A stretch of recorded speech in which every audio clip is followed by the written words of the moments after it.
여러분은 한국 하면 가장 먼저 어떤 것이 떠오르시나요? K-팝, 한복, 김치. 우리에게 친숙한 건 이런 거잖아요. 그런데 최근 해외 곳곳에서 우리의 소중한 문화유산이 중국 것으로 둔갑하고 있습니다. 인도네시아 반둥의 한 지방 기관이 음력설 행사 홍보물을 내걸었습니다. 그런데 포스터에 등장한 건 한국의 부채춤이었는데요. 설명 문구엔 이렇게 적혀 있었습니다. 중국 전통 무용. 한국을 대표하는 무용을 아무렇지도 않게 중국 춤으로 소개한 겁니다. 이 사실은 현지에 사는 한 교민의 제보로 알려졌고요. 다행히 반둥 한인회장이 항의해 해당 홍보물은 모두 삭제됐습니다. 하지만 문제는 이번 한 번이 아니라는 거예요. 부채춤을 둘러싼 충격적인 문화 왜곡. 도대체 왜 일어난 걸까요? 작년 뉴욕 차이나타운의 대형 퍼레이드에서 중국인들이 한복을 입고 무대에 올라 부채춤 공연을 선보였습니다. 현지 사회자 멘트는 중국 전통춤. 수많은 외국인 관광객 앞에서 버젓이 한국 문화를 중국 것처럼 포장한 겁니다. 같은 시기 미국 NBA 덴버 너기츠 홈구장에서도 똑같은 일이 벌어졌는데요.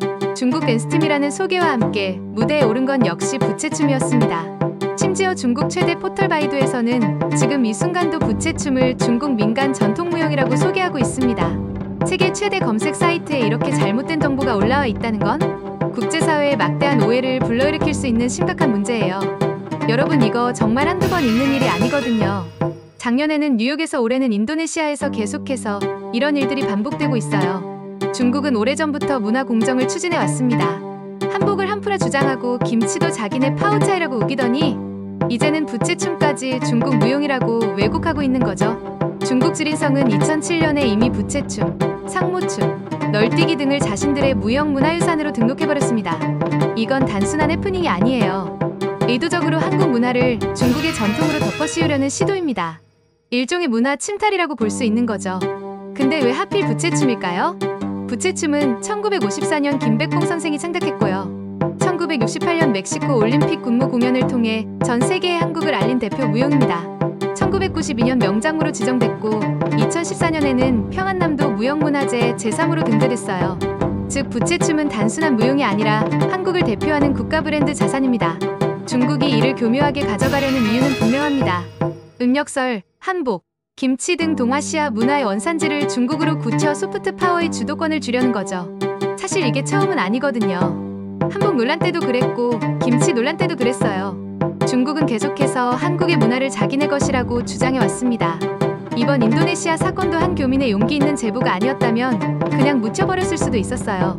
서경덕 교수는 이제 한국 정부도 적극 대응해야 한다고 촉구했습니다. 개인의 항의나 민간 차원 홍보만으로는 부족하다는 거예요. 정부 차원에서 부채춤의 역사와 가치를 국제무형문화유산 등록 등으로 공고히 하고 국제사회에 공식적으로 알리는 작업이 필요합니다. 또 해외 주요 행사나 글로벌 미디어를 통해 부채춤은 한국 전통무용이라는 인식을 확실히 심어야 해요. 근데 사실 이거 정부만의 문제는 아니에요.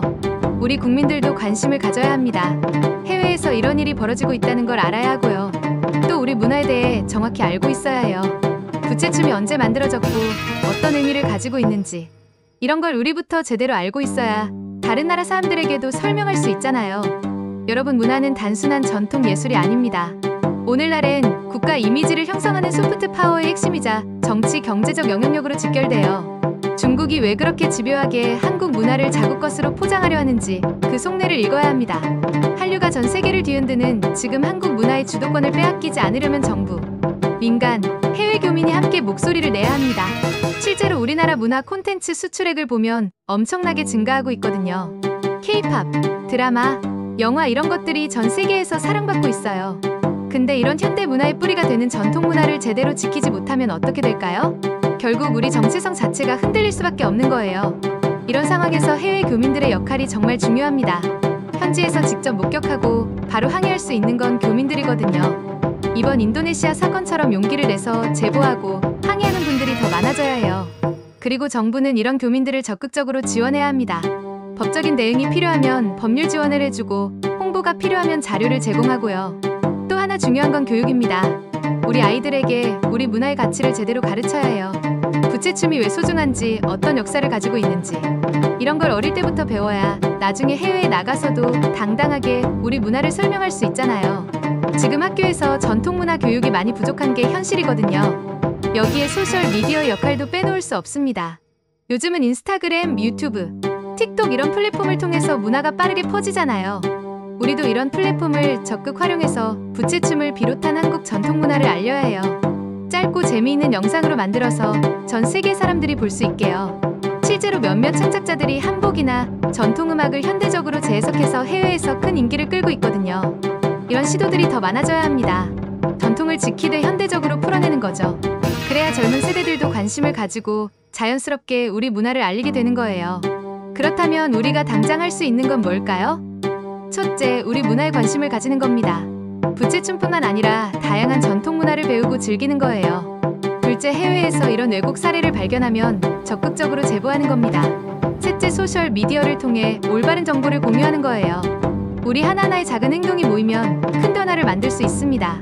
부채춤은 한국의 혼이고 우리의 정체성입니다. 중국 무용이 아니라 전 세계가 한국 무용으로 알아야 하는 게 당연해요. 김백봉 선생님이 1954년에 창작하신 이 아름다운 춤이 멕시코 올림픽 무대를 통해 세계의 한국을 알렸잖아요. 그 자랑스러운 역사를 우리가 지켜야 합니다.